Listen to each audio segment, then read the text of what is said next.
বাংলাদেশের নামকরা ক্রীড়া সাংবাদিক দেব চৌধুরী তিনি তার ধর্ম চেঞ্জ করে তিনি ইসলাম ধর্ম গ্রহণ করেছেন, যেটা নিয়ে বাংলাদেশের ছোট বড় মাঝারি এমন কোনো মিডিয়া নাই যা নিয়ে নিউজ হচ্ছে না, যা নিয়ে আলোচনা হচ্ছে না।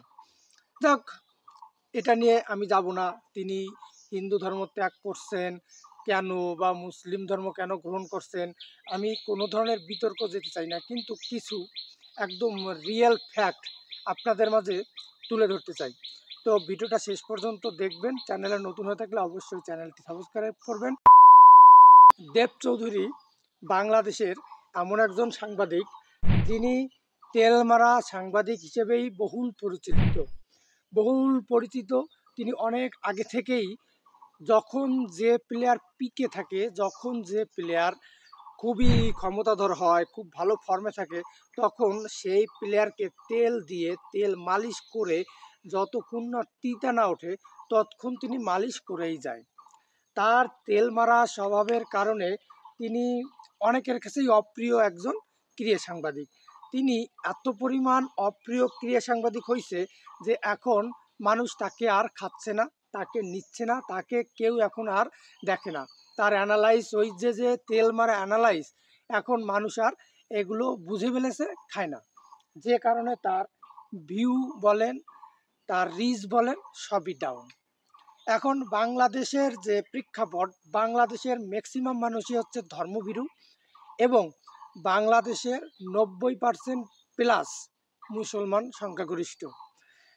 তিনি জানেন যে আমি যদি এখন ইসলাম ধর্ম গ্রহণ করি তাহলে এই 90% মুসলমানের পুরো সিম্প্যাথি আমি পাবো, পুরো বাংলাদেশের দৃষ্টি আমার কাছে থাকবে। আমি আবার টাইমলাইটে আসব, আমাকে নিয়ে সারা বাংলাদেশে কঠিন আকারে আলোচনা হবে, হবে।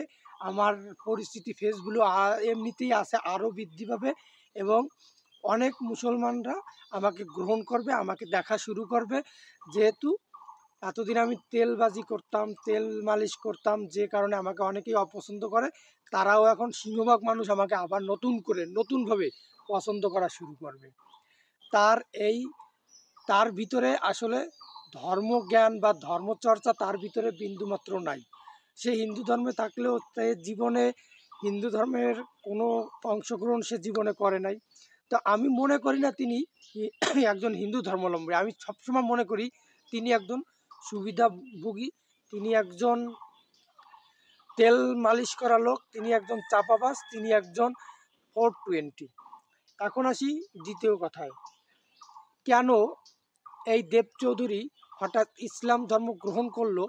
এর এক সবচেয়ে বড় কারণ হচ্ছে দেব চৌধুরী সারা জীবন সাকিব আল হাসান এবং মাশরাফি বিন মর্তুজার এক হিসেবে খাস লোক বলে পরিচিত, এবং সাকিব আল হাসান এবং মাশরাফিরকে এত পরিমাণ জীবনে তেল দিছে যে তেল দেওয়ায় মানে কোনো কমতি রাখে নাই।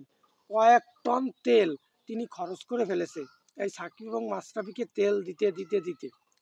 এখন তিনি এই 2 মাস আগের ভিডিও যদি আপনি দেখবেন সাকিব আল হাসান, মাশরাফি। এখন মাশরাফি এবং সাকিব আল হাসান বাংলাদেশের প্রেক্ষাপটে খুবই খারাপ পজিশনে আছে। বাংলাদেশ থেকে তারা আসতে পারতেছে না, সাকিব আল হাসান জাতীয় টিম থেকে বাদ। এখন সাকিব আল হাসানের যারা এতদিন দালালি করছে, মাশরাফি বিন মর্তুজার যারা দালালি করছে, যারা মনে প্রাণে এদের ভালোভাবে এদের ভিডিও কন্টেন্ট তৈরি করছে এদের ফরে, এদের পক্ষে, তাদের তো জনগণ আর নিচ্ছে না, বাইলে আবার মার খাওয়ারও সম্ভাবনা আছে।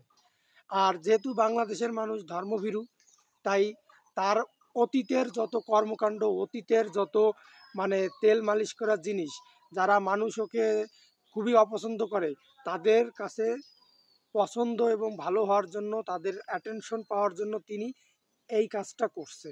এটা তিনি যা করুক, তিনি কি করছে না করছে আমার কোনো বিষয় না, কিন্তু তিনি আসলে একজন তেলবাজ মানুষ, একজন সুবিধাভোগী মানুষ। সে পৃথিবীর যে প্রান্তে যাক, যেখানে যাক, সে তার দালালি, তার তেলবাজি সে চালু রাখবে, এটাই নির্মম পরিহাস। ধন্যবাদ সবাইকে।